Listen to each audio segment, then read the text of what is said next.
Bharatiya Janata party सरकार महिला मानक पई समर्पित सरकार। केही जदि महिला हिंसा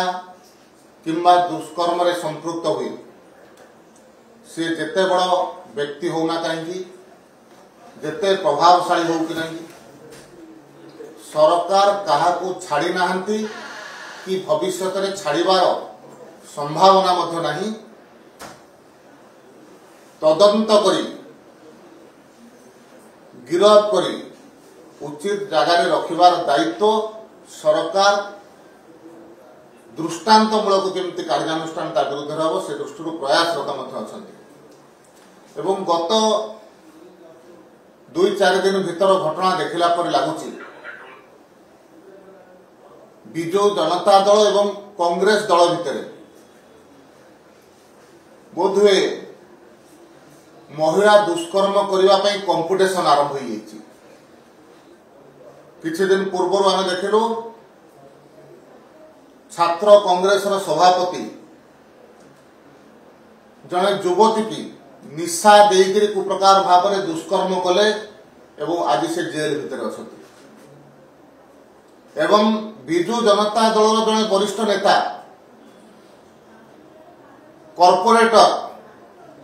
से मध्य कुप्रकार महिला को दुष्कर्म करी आज जेल को गले ए कथा मध्य ओडिशावासी देखुचंती किंतु उभय राजनैतिक दल एवं तांकर मुखिया माने जो प्रकार प्रतिक्रिया दबा कथा जो प्रकार संवेदनशीलता देखा कथा आज से कथा देखा जाऊना कारण तांकर जातक बोधे से अच्छी कारण कांग्रेस सरकार थिला बेले हम देखिचु सरकारी प्रायोजित महिला दुष्कर्म अनेक घटना घटी से समान घटना मध्य विजु जनता दलर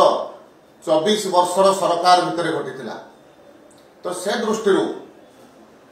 महिला प्रति जो प्रकार सम्मान रहा कथा महिला जो प्रकार संवेदनशीलता रहा कथा से प्रकार ना सम्मान विजु जनता दल जो कांग्रेस अच्छी ना सम्मान अच्छी ओडिशावासी देखुचंती ओडिशावासी एक कथा को विचार मध्य करुचंती जे राजनैतिक दलर कार्यकर्ता भाव में राजनैतिक व्यक्ति हिसाब से कुप्रकार भाव में महिला मानक प्रति असादाचरण से यार उचित जवाब निश्चित भाव में ओडिशावासी देवे।